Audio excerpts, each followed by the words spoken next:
특히 이제 오늘 얘기 중에 이것만 기억하셔도 될 게, 내가 입이 나왔는데 코를 세우거나 턱을 빼가지고 이거를 줄여 보이게 하려고 하는 거는 원인 해결은 안 돼요. 잘못하면은 여기가 굉장히 인상이 강해 보일 수 있고 전체적으로 더 나와 보일 수가 있어요. 진짜로 교정 초반에 막 하면 안 돼요. 오늘은 미용적인 부분에 관심 많으신 분들이 궁금해하는 분들을 가져왔는데,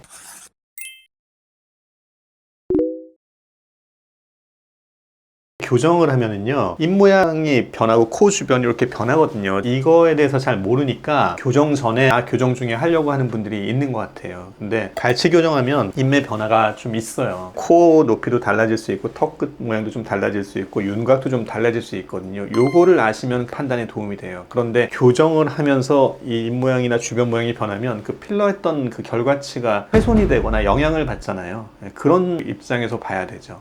이런 부위는 조금 안 될 것 같다 이런 게 있을까요? 교정 전에 필러 해가지고 예쁘네 했는데 교정해서 입을 넣어야 되니까 입 들어간 건 좋았는데 입술이 얇아진 거예요. 그럼 안 되죠. 그런 영향이 있을 수 있다는 거죠. 그런데 내가 비발치로 치아만 좀 고르게 하면 돼. 그러고 교정하고 난 다음에 입 모양도 별로 안 변하는 경우에요. 그럼 그거는 해도 되죠. 그 판단 누가 해요? 그건 의사가 해야 되죠. 교정 의사가. 팔자주름도 여기 이렇게 이제 채워 넣었잖아요. 근데 교정하고 난 다음에 팔자주름도 변화가 있어요. 발치 교정하고 입을 넣게 되면은 작더라도 변화가 있단 말이에요. 근데 필러로 잘 맞춰놨는데 교정하고 난 다음에 이게 변화가 있으면서 그 필러 맞춘 그 결과치가 영향을 받잖아요. 그것도 환자가 원하는 건 아니잖아요. 그런 부분도 있기 때문에 교정 다 끝나고 난 다음에 그 상태에서 하는 게 낫지.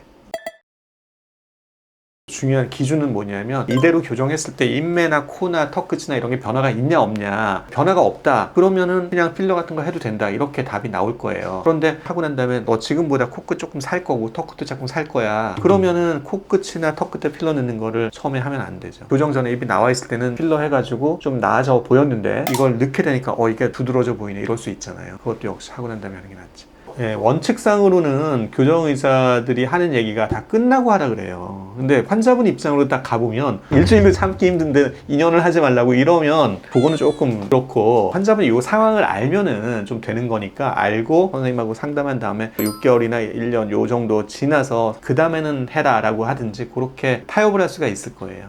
이미 하신 분들은 녹이고 와야 될까요?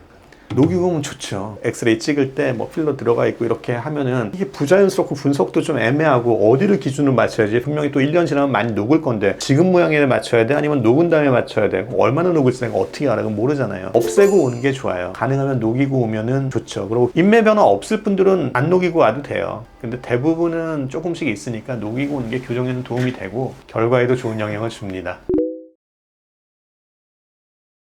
보톡스 보통 이제 맞는 이유가 턱이 좀 이렇게 각이 지는 경우에 많이 맞잖아요. 이분들도 마찬가지로 각이 있는데 발치 교정하는 분들이 있어요. 그런 분들은 발치 교정 자체로 여기 턱선이 좀 갸름해져요. 때문에 내가 발치 교정할 거다 그러면 좀 미루는 게 좋아요. 보톡스 자체로 뭐 문제가 되진 않아요. 그러니까 교정할 때 보톡스 일부러 쓰는 경우도 있어요. 어떤 경우냐면 치아는 이렇게 수평 이동을 하거든요. 앞뒤로 이동을 하는데 옆에 있는 근육이 이 근육의 수직에 힘이 강해요. 그러면 보톡스를 놔요. 그럼 여기가 힘이 좀 약해지잖아요. 그럼 치아 앞뒤로 이동이 좀 속도가 빨라지는 게 있거든요. 그래서 그걸 하시는 분들도 간혹 있는데 그런 경우도 있다시피 그 자체로 방해가 되거나 그렇진 않아요.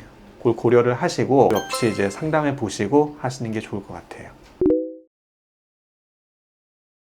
특히 이제 오늘 얘기 중에 이것만 기억하셔도 될 게, 예전에도 한번 얘기가 나왔지만 내가 입이 나왔는데 코를 세우거나 턱을 빼가지고 이거를 줄여 보이게 하려고 하는 거는 원인 해결은 안 돼요. 잘못하면은 여기가 굉장히 인상이 강해 보일 수 있고 전체적으로 더 나와 보일 수가 있어요. 진짜로 코 성형은 교정 초반에 막 하면 안 돼요. 내가 입이 나와서 언젠가 교정을 해야 되는데 시간이 걸리니까 코라도 좀 세워가지고 이걸 숨겨야겠다, 교정은 나중이고, 그렇게 하지 마시라는 얘기예요. 그러면 코는 뒤로 밀어야 돼요. 코를 만약에 세운다? 교정할 생각을 하지 말아야 돼요.